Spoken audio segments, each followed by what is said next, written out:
Hello everyone, welcome to lecture four. प्रत्यावर्ती धारा यानी कि एसी के जितने भी टाइप आपके एयरफोर्स और नेवी के सिलेबस के डोमेन में आते हैं वो सारे ही क्वेश्चंस मैंने टाइप वाइज इंक्लूड किए हैं। तो बस अब आप पे डिपेंड करता है कि चीज़ों को आप कैसे ग्रैप्स करते हो, एक मूवी की तरह देखते हो या चीज़ों को नोट डाउन भी करते हो।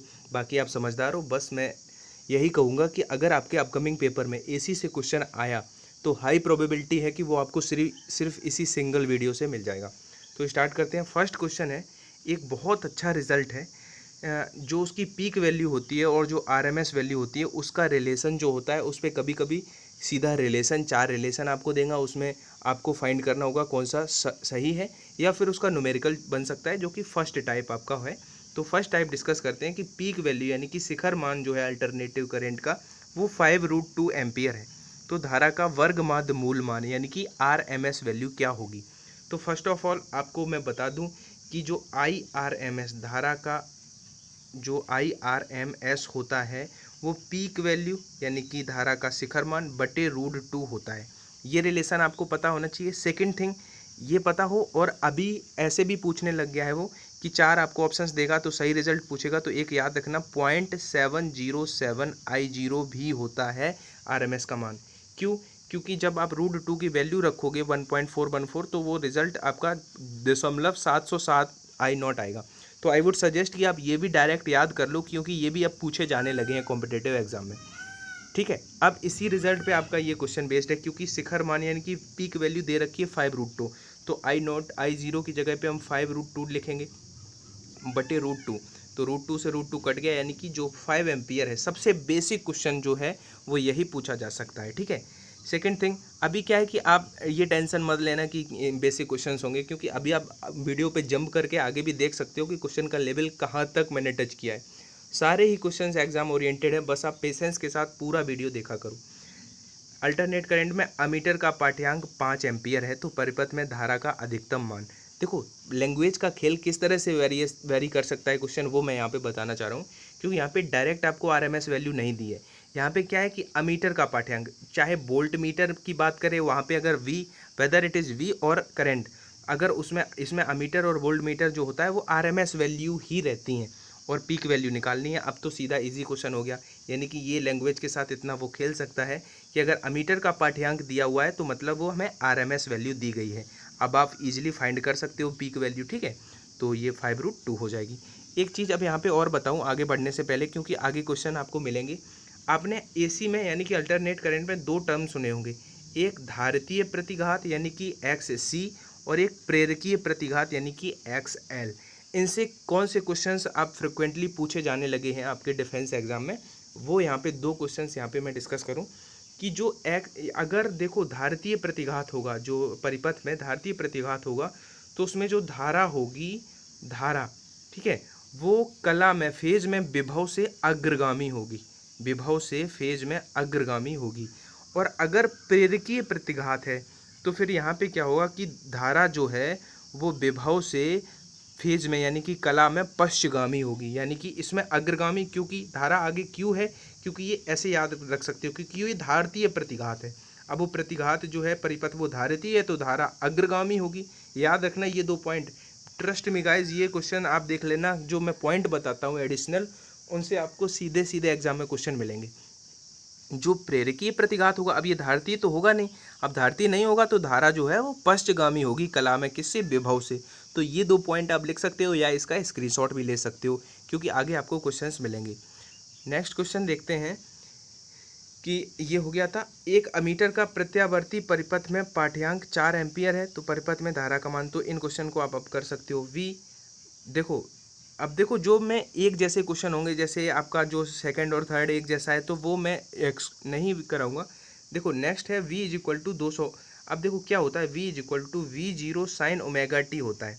तो यहाँ से V0 को मतलब अब अगर इसकी कंपैरिजन कराएंगे तो हमें 200 मिल जाएगा, क्या, पीक वैल्यू। अब पीक वैल्यू पता है और आरएमएस पूछा गया है तो अब आप इसको फाइंड कर सकते हो। तो ये भी मैं स्किप कर रहा हूँ क्योंकि मुझे मैक्सिमम टाइप आपको कवर कराने हैं। देखो जो इंडिया में एसी की जो फ्रिक्वेंसी होती है वो आप याद रखना, ये फैक्ट याद रखना, 50 हर्ट्ज रहती है। अब आप देख सकते हो यूएसए में और इधर थोड़ा वेरी करते हैं, तो इस चीज़ को अब अपने नॉलेज के लिए पढ़ गूगल पे जाके सर्च कर सकते हो कि क्यों रहती है भारत में 50 हर्ट्ज। बाकी आप ये फैक्ट की तरह एक याद रखना। नेक्स्ट क्वेश्चन है कि अल्टरनेट, ये देखो सेकंड, पहला जो फैक्ट था, पहला इंपॉर्टेंट टाइप था वो हो गया, जो फर्स्ट रिलेशन था पीक वैल्यू और आरएमएस का। सेकंड टाइप ये है कि वो आपसे पूछ सकता है कि एसी में अल्टरनेट करंट के लिए आरएमएस तथा आई नॉट में जो रिलेशन है वो क्या है। तो ये तो वही है आरएमएस आई नॉट बटे रूट टू, सॉरी वो साइड नेक्स्ट क्वेश्चन है। हाँ ये देखो, दो तरह के क्वेश्चन पूछे जाएंगे, या इसे अर्ध चक्र के लिए औसत मान पूछेगा या कहेगा पूर्ण चक्र के लिए। अगर यहाँ पे पूर्ण चक्र के लिए एवरेज वैल्यू पूछता है तो फिर जीरो हो जाएगी, लेकिन अगर अर्ध चक्र की बात करता है, अर्ध चक्र की बात करता है तो 2I0 अपॉन पाई रहेगी। ठीक है, कभी कभी ऑप्शन इस तरह से भी होते हैं 0.63 I0, क्योंकि जब आप पाई की वैल्यू 3.14 रखोगे और फर्दर कैलकुलेट करोगे तो 0.63 I0 भी रहता है। अगर ऑप्शंस किसी इस तरह से डेसिमल में होंगे तब आप 0.63 I0 को प्रेफरेंस देंगे, अदरवाइज ये वाला सही करना है। ठीक है, नेक्स्ट क्वेश्चन है कि यदि वोल्ट मीटर द्वारा नापे जाने पर एसी के मेंस का विभव 200 वोल्ट है तो विभव का वर्ग माध्य। अब देखो आरएमएस वैल्यू जो होती है, अभी मैंने आपको, अब याद करो जो प्रीवियस बताया था, अमीटर का पाठ्यांक वहाँ पे था कुछ, तो जो आरएमएस वैल्यू होती है चाहे वो अमीटर हो चाहे वोल्ट मीटर हो, तो जो उसमें होगा वही उसकी आरएमएस वैल्यू होगी। इसमें आप कैलकुलेट मत करने लग जाना, इसका 200 वोल्ट ही रहेगा। ठीक है, इसका आरएमएस वैल्यू कितना रहेगा, 200 वोल्ट रहेगा। नेक्स्ट क्वेश्चन है, अब देखो ये दो क्वेश्चन है, अभी मैंने जो बताया है आपको फैक्ट उसी से रिलेटेड है कि अल्टरनेट करंट में शुद्ध प्रतिरोध, देखो शुद्ध, अब देखो एक सेकंड यहाँ पे मैं आपको, देखो क्वेश्चन साथ लेने का पर्पज ये है कि अगर प्रेरकत्व लगा हो, देखो प्रेरकत्व लगा हो तो ये प्रेरकीय प्रतिघात हो जाएगा, और प्रेरकीय प्रतिघात में मैंने बताया था कि जो धारा है वो पश्चगामी होगी, पाई/2 से पश्चगामी होगी। तो इसका तो आंसर सी हो जाएगा। क्या हो जाएगा, इसका आंसर हो जाएगा सी। ठीक है, लेकिन अगर देखो प्रत्यावर्ती में शुद्ध प्रतिरोध लगा हो तो फिर दोनों कला संबद्ध होगी। लेकिन अभी जो नेक्स्ट क्वेश्चन है वो आपको ये भी मिलेगा जिसमें जो शुद्ध धारतीय होगा, जो देखो मैं बताना ये चाह रहा हूँ, आप कंफ्यूज नहीं होना, कि अगर शुद्ध प्रेरकत्व लगा हो यानी कि वो प्रेरकीय प्रतिघात वाला परिपथ हो जाएगा, तब जो धारा है वो पश्चगामी होगी पाई/2 से। ठीक है, फेज में। और अगर नेक्स्ट क्वेश्चन जो यहाँ पे धारतीय वाला होगा, देखो इस क्वेश्चन में क्या कह रहा है कि शुद्ध धारिता है, धारतीय वाला है अगर वो क्वेश्चन, तो फिर वो अग्रगामी होगी, यानी कि बी ऑप्शन हो जाएगा। ये तो दो क्वेश्चन हो गए। लेकिन अगर ना तो धारिता वाला है ना प्रेरकीय प्रतिघात वाला है, जो कि आपका जो आपको दिख रहा है ये वाला क्वेश्चन, तो अगर शुद्ध प्रतिरोध लगा कह दे तो दोनों कला समान कला में होंगे। तो ये तीन टाइप अब नेक्स्ट टाइप में आप लिख सकते हो अपने पॉइंट बना के, जहाँ भी नोट्स बना रहे हो कि यहाँ पे तो फिर फेज सम। नेक्स्ट क्वेश्चन है, क्या कह रहा है कि किसी प्रत्यावर्ती परिपथ में विभवांतर धारा को एक, देखो V = V0 sin omega T, I = I0 sin omega T -5, तो परिपथ में शुद्ध ओमीय प्रतिरोध, अगर देखो शुद्ध तो वोल्टता के बीच, अभी मैंने बताया था कि अगर धारतीय जो परिपथ है धारतीय प्रतिघात वाला होगा तो जो धारा है वो अग्रगामी होगी पाई/2 से, अगर प्रेरकीय वाला है तो पश्चगामी होगी पाई/2 से। लेकिन अगर शुद्ध प्रतिरोध हो, ठीक है, तब वहाँ पे फेज डिफरेंस होगा ही नहीं, जो कलांतर है वो कितना होगा, 0 होगा, शून्य होगा। ठीक है, अब देखो अनंत से और शून्य से एक क्वेश्चन मुझे और याद आ रहा है, वो भी आप लिख सकते हो कि अगर यहाँ पे आपका जो है दिष्ट के लिए बात करें, दिष्ट, अभी ये आप अल्टरनेट करंट पढ़ रहे हो, लेकिन अगर बात करें दिष्ट धारा के लिए, ये क्वेश्चन भी पूछे जाते हैं। ठीक है, दिष्ट धारा के लिए जो आपका XC होगा, यानी कि धारतीय प्रतिघात जो होगा धारतीय, वो अनंत होगा, और जो प्रेरकीय यानी कि इंडक्टेंस, जो इंडक्टिव रिएक्टेंस होगा वो आपका 0 होगा। ये दो पॉइंट भी आप लिख सकते हो। अगर आपको ऐसे समझना है कैसे, XC होता है क्या, 1/ω/C, 1/ω का मान 2 पाई फ्रिक्वेंसी C लग सकते हैं। अब इसका मान 0 रखोगे तो किसी के अगर बटे में 0 होता है तो वो अनंत हो जाता है। और XL सीधा सीधा होता है ω/L, अब इसमें 2 पाई फ्रिक्वेंसी L मतलब 0 रखोगे तो ये 0 दे देगा। तो इस तरह से याद रखना कि दिष्ट धारा के लिए XC अनंत होता है और XL 0 होता है। ये भी दो पॉइंट आप अपने नोट्स में लिख सकते हो। अब देखो ग्राफ भी यूजुअली पूछ लिए जाते हैं, या तो आपसे XL का फ्रिक्वेंसी के साथ ग्राफ पूछेगा या एक्स सी का फ्रिक्वेंसी के साथ ग्राफ पूछेगा। अब देखो ग्राफ मैंने आपको जितने भी देखो पी वी वाले ग्राफ एक स्पेशल वीडियो मैंने बनाया था एक दिन, तो उसमें आप ये देख सकते हो कि जब डायरेक्टली प्रोपोर्शनल हो तब कौन सा होता है, इनडायरेक्टली हो तब कौन सा होता है। तो अब आपको कैसे ये करना है, क्योंकि एक्स अब इसमें एक्स सी की बात करिए तो एक्स सी होता है 1/ओमेगा सी। ओमेगा को हम 2 पाई फ्रिक्वेंसी सी लिख सकते हैं। तो अब यहाँ से देख रहे हो एक्स सी और आपका जो आवृत्ति फ्रिक्वेंसी है वो इनडायरेक्टली प्रोपोर्शनल है, तो बी हो जाएगा। लेकिन इसी क्वेश्चन में अगर यहाँ पे एक्स एल होता यानी कि प्रेरकीय प्रतिघात की बात करता, तब ऑप्शन सी हो जाता, क्योंकि उसमें डायरेक्टली प्रोपोर्शनल होता है, क्योंकि एक्स एल होता है ओमेगा एल और ओमेगा ही फ्रिक्वेंसी इसमें होती है फॉर्मूले में, तो इसके डायरेक्टली प्रोपोर्शनल है, तब ऑप्शन सी होगा। तो दोनों ही ग्राफ में कोई क्वेश्चन अगर पूछे तो आप ऐसे नहीं कि कोई भी करके आ गए। अगर आपका ये वाला पूछता है एक्स सी का तब बी वाला हो जाएगा, अदरवाइज ये एक्स एल से पूछता है तो सी वाला हो जाएगा, ठीक है। और इसमें मैंने कुछ क्वेश्चन ऐसे भी हैं जो करा चुका हूँ, जैसे ये वाले 2 क्वेश्चन मैंने अभी बता दिए थे पीछे वाले में। अब देखो ये 2 क्वेश्चन साथ में देखते हैं। क्या है कि एल सी प्रत्यावर्ती परिपथ में और यहाँ पे क्या है सी आर प्रत्यावर्ती परिपथ में। तो इन दोनों क्वेश्चन में क्या है कि अगर आप देख रहे हो कि इसमें सी नहीं, ये आपको दिख रहा है प्रेरकीय है और ये धारतीय है, क्योंकि इसमें एल नहीं है। तो मैंने बताया था धारतीय वाले में क्या है कि अग्रगामी होती है, तो इसका तो हो जाएगा ए प्रत्यावर्ती धारा कला में वोल्टता से इतना कोण अग्रगामी होगी।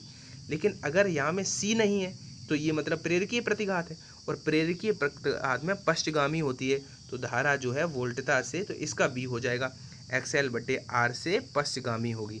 तो ये 2 क्वेश्चन आ जाए तो आपको अब छोड़ना नहीं है, ऐसे माइंड थोड़ा लगाना है कि ये सी आर है परिपथ, सी आर का मतलब इसमें एल नहीं है, एल मतलब नहीं है तो प्रेरकीय प्रतिघात नहीं है, तो ये धारतीय प्रतिघात है। तो धारतीय है मतलब धारिता आ रही है उसमें, तो अग्रगामी होगी, तो ऐसे आप कर सकते हो। और इसमें एल आर में सी नहीं है तो मतलब ये प्रेरकीय है, तो इसमें धारिता पश्चगामी होगी वोल्टता से। तो इस तरह के क्वेश्चन जो हैं वो एयरफोर्स एग्जाम में, नेवी एग्जाम में आपको जरूर देखने को मिलेंगे। नेक्स्ट क्वेश्चन है अनुनादी यानी कि रेजोनेंस। देखो रेजोनेंस में क्या होता है कि जो एक्सएल है वो ओमेगा एल के इक्वल रहता है, एक्सएल जो है वो एक्स सी के यानी कि धारतीय प्रतिघात और प्रेरकीय प्रतिघात इक्वल रहते हैं। और रेजोनेंस की 3 जो स्पेशल कंडीशंस हैं वो अभी मैं आगे इसी वीडियो में बताऊंगा। फिलहाल आप ये याद रखना, एक्सएल होता है ओमेगा एल और एक्स सी होता है 1/ओमेगा सी। जब यहाँ से अगर ओमेगा इधर ले जाएं तो ओमेगा स्क्वायर बनेगा, तो ओमेगा स्क्वायर हटाएंगे 1/√LC। तो ये फॉर्मूला जो न्यूमेरिकल सॉल्व करने में बहुत हेल्प देगा आपको। तो इस क्वेश्चन का क्या हो जाएगा, जो प्रवाहित धारा है वो कितनी होती है, शून्य होती है। ये फैक्ट आप याद रख सकते हो कि रेजोनेंस की सिचुएशन में, ठीक है। और बाकी इसमें से जो मुझे इंपॉर्टेंट बताने हैं आपको, वो ये फॉर्मूला आप याद रख सकते हो। अगर LC परिपथ है तो उसकी जो फ्रीक्वेंसी है 1/2π√LC, ये आप याद रख सकते हो। सेकेंड थिंग जो आपको याद रखना है कि LC में अनुनाद, अगर LCR परिपथ है और अनुनाद की स्थिति है तो धारा और वोल्टता के बीच जो फेज डिफरेंस है वो शून्य होगा। ये बहुत अच्छा पॉइंट है और हाई चांसेस हैं कि अब देखो आगे शायद वो 3 है। हाँ, ये आप स्क्रीनशॉट ले लेना। जो इसमें आपको दिख रहा है LCR परिपथ है, अनुनाद की स्थिति यानी कि रेजोनेंस की स्थिति है, तो उसमें 3 चीज़ें होती हैं। एक तो प्रेरण प्रतिघात है वो धारतीय प्रतिघात के बराबर होती है यानी कि XL XC के बराबर होता है, और प्रतिबाधा परिपथ के प्रतिरोध के बराबर होती है, ये भी सही है। प्रत्यावर्ती और धारा वोल्टता में जो फेज है वो समान होती है। अभी जो ऊपर क्वेश्चन था तो बताया था, कलांतर इसमें कितना हो जाएगा, शून्य हो जाएगा, क्योंकि ये भी सही है। लेकिन ये असत हो जाएगा, आयाम स्थिर और नियत रहता है, तो ये असत हो जाएगा, यानी ये इसका डी राइट आंसर हो जाएगा। तो आप ये याद रखना है LCR परिपथ के ये तीनों पॉइंट। अब ये LC, ये क्वेश्चन भी यूजुअली पूछे जाते हैं। LC हो गया, ठीक है, LR हो गया, RC हो गया, तो आप 2 लिख लो यहाँ पे। एक तो आपसे ये पूछ सकता है कि R यानी कि रेजिस्टेंस और कैपेसिटेंस, इनका मल्टीपल करोगे तो जो डायमेंशन आएगी वो T के डायमेंशन के इक्वल आती है, ठीक है। और एक LC अगर LC का स्क्वायर रूट करें तब भी वो T के बराबर आती है, यानी कि अगर LC करेंगे तो वो T स्क्वायर के बराबर आएगी। तो यहाँ पे √LC का पूछ रहा है तो √LC हमारा सेकंड हो जाएगा, T के डायमेंशन के इक्वल आता है। और अगर RC, अब ये आप कर सकते हो वैल्यू रख के, अब R की आप डायमेंशन रखो। और देखो एक बात बता दूं, जो प्रतिघात का मात्रक होगा वही प्रतिरोध का होगा, वही प्रतिबाधा का होगा, और इनकी डायमेंशंस भी सेम ही रहेंगे जो, ठीक है। और ये आप 3 चीज़ें याद रखना। अब इनमें आई थिंक ये सारे मैं करा चुका हूँ। L/R की विमा, ये बहुत इंपॉर्टेंट है। L/R की जो विमा होती है वो T की विमा ही होती है, तो T की विमा यानी कि C हो जाएगा। और ये सारे अब जो नेक्स्ट क्वेश्चन है वो भी बहुत अच्छे हैं, और मैं आपको बता दूं कि ये सारे ही क्वेश्चन मैं आपको करा चुका हूँ। जैसे स्टेप अप है, स्टेप अप में, सेकेंडरी में और प्राइमरी में क्या रिलेशंस होते हैं। तो इनके लिए आप जाके देख सकते हो वीडियो, मैं डिस्क्रिप्शन बॉक्स में लिंक दे दूंगा जहाँ पे मैंने ये सारे क्वेश्चन कराए हैं, तो आप वहाँ पे जाके विजिट कर सकते हो। और बाकी मैं बहुत दिनों से नई वीडियो डाल पा रहा था, लेकिन अब मैं कोशिश करूँगा कि अब आपको वीडियो आपको रेगुलर बेस पे मिलते रहेंगे, ठीक है। थोड़ा मैं बिजी शेड्यूल था मेरा, तो आई होप कि आप लोग इसका फीडबैक अच्छा दोगे, जिससे मैं मोटिवेट यानी कि जो इनकरेज हो पाऊँ, और आप लोग मुझे प्रोत्साहित करना जिससे मैं जल्दी से जल्दी आपको नेक्स्ट वीडियो प्रोवाइड करूं, ठीक है। और बाकी रिवाइज करते रहो, प्लेलिस्ट में जाके बहुत सारा कंटेंट जो है उतना अगर आप डाइजेस्ट कर लेते हो तो आप एक बहुत अच्छा फ्लाइंग कर मार्क्स आप ला सकते हो एयरफोर्स एग्ज़ाम में, ठीक है। जय हिंद।